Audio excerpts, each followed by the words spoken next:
Hi guys, it's Amy and you have found Amy Loves Crochet. Thank you so much for clicking on my video. I do appreciate your time.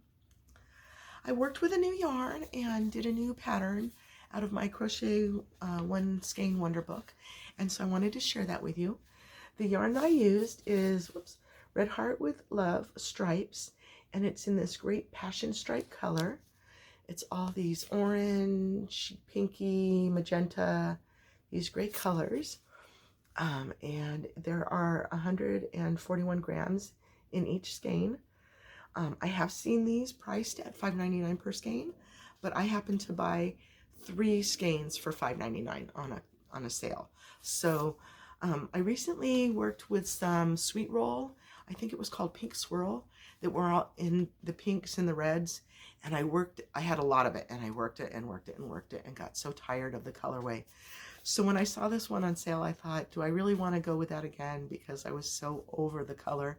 But this one's working up very nicely, so I don't mind it at all. I like the added orange to that, kind of changes it up just a little bit.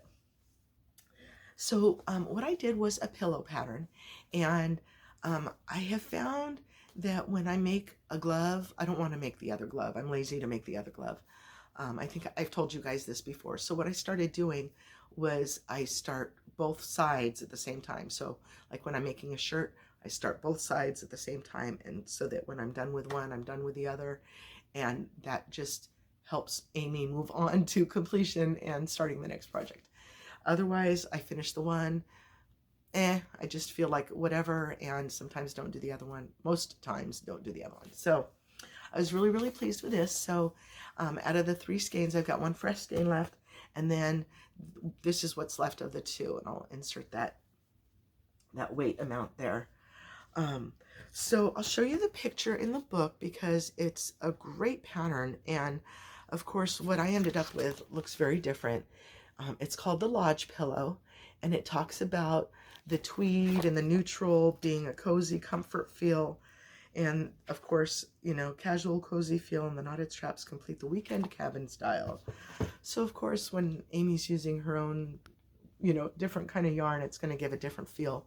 And so maybe this is better to share with you at Valentine, you know, around Valentine's Day or something. But this is when I'm done with it, so this is when you see it.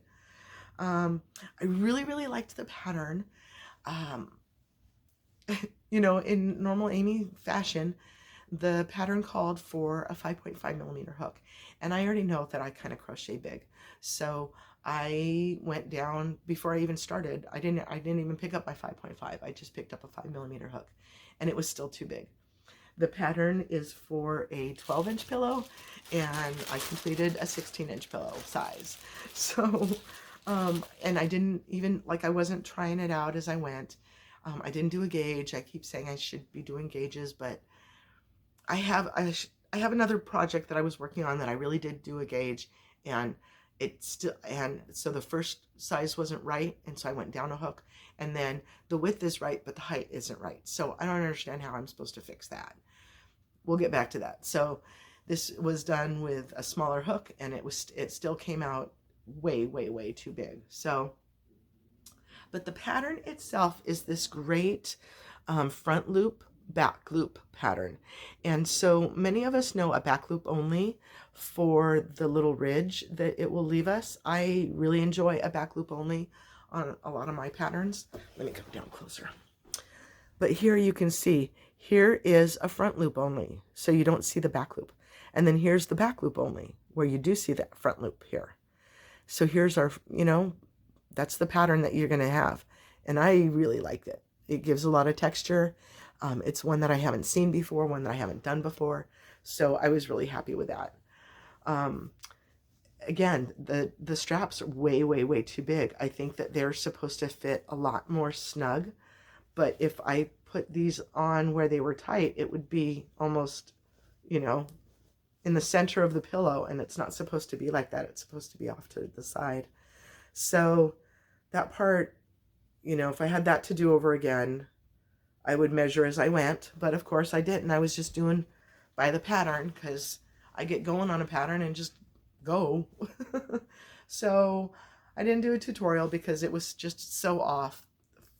So You do the rows, you do a chain of 40, and then single crochet in the second.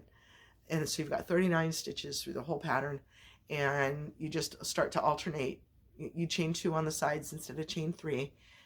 That counts as your first stitch, and then the next stitch is the back loop only, and then the next stitch is the front loop only. So do that all the way until you've got 20 rows of that. And then your final row is going to be the front loop, back loop only of a single crochet. So you do a single crochet row across that top, and then you're going to be on the wrong side to do a single crochet.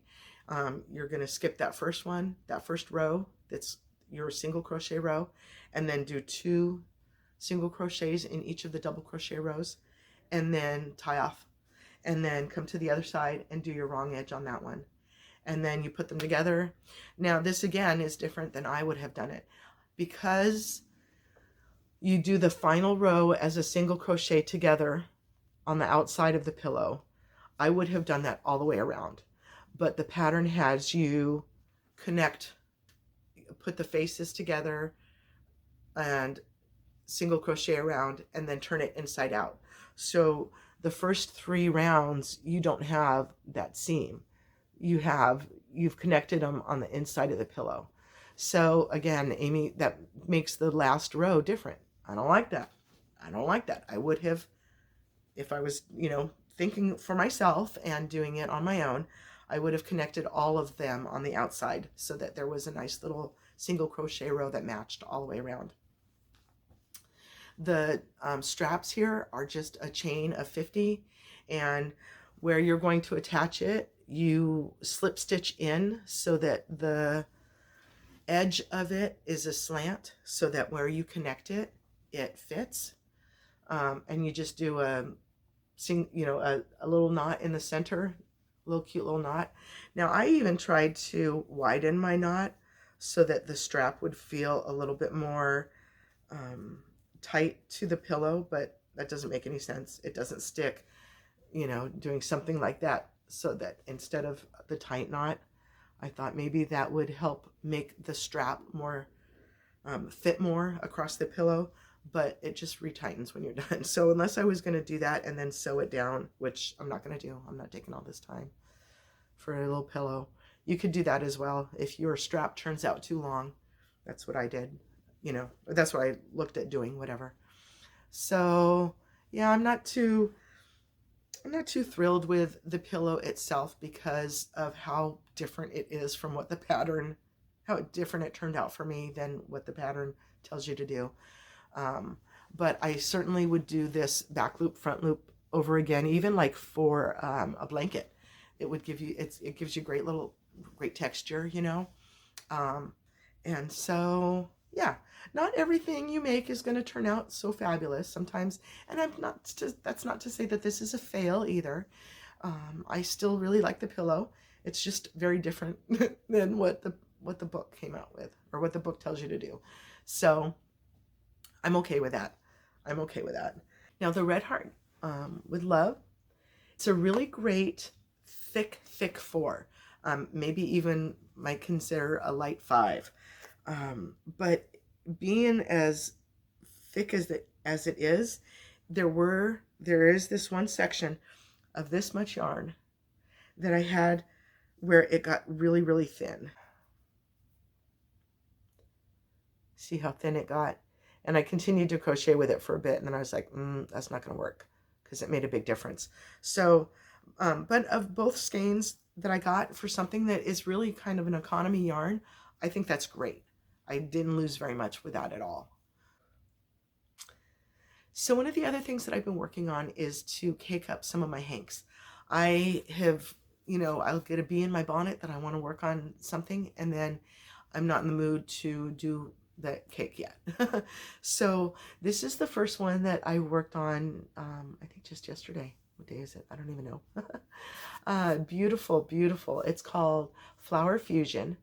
This is a 1 weight of superwash merino wool. It is 400 yards, and it's so cute. So the first one that I caked up, I kind of had some issues with my Swift. I don't think I had it tight enough. The poles that you put on the 4 sides, I thought, oh, if I'm in the third hole on this one, then I got to be in the third hole on this one. But that's not true. Make the, I put it on the fourth on this side, on this arm, and 3 on this one, so that it kind of had to make it a little bit tighter, because as I was going around, it was pulling up, and then I had a big knot and a big mess. So finally got myself together on that and made myself a little Scotch tape quick pull for these. So that was the first one. And then with the second one, I decided to stick the yarn label into the cake as I was pulling it off of the winder, so that now that guy's in there and I can easily see what kind of yarn it is. So I've got 3 of these at 400 yards a piece.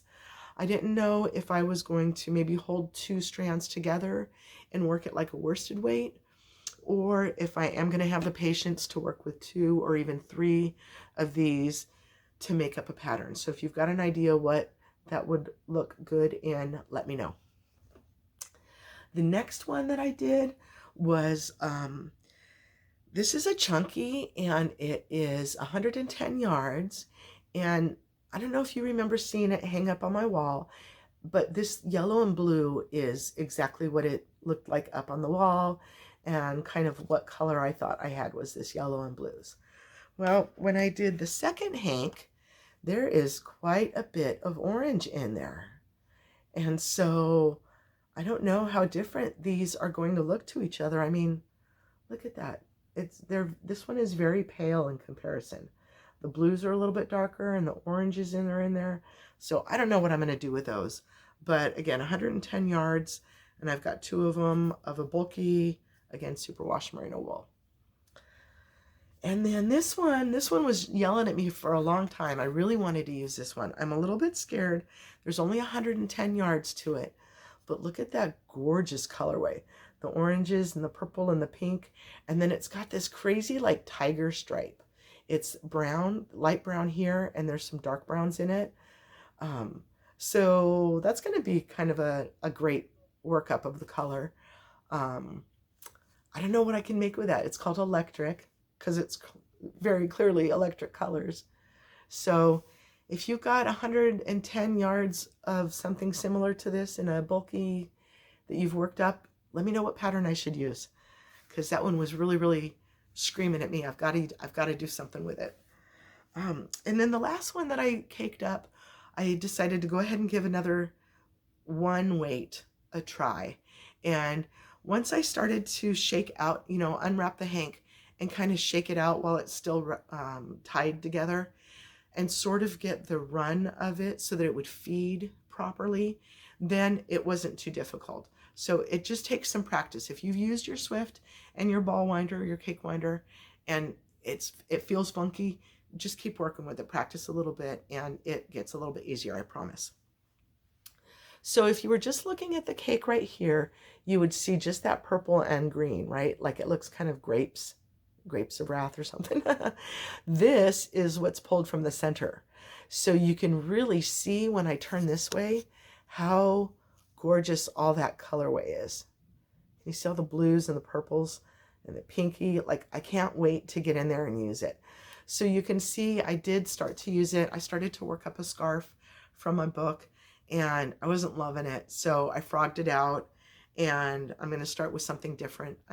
I think I do want to do a scarf or a cowl or a neckerchief kind of pattern, but I have to get brave to settle down and work with such a thin strand, because it's going to drive me crazy. I know it.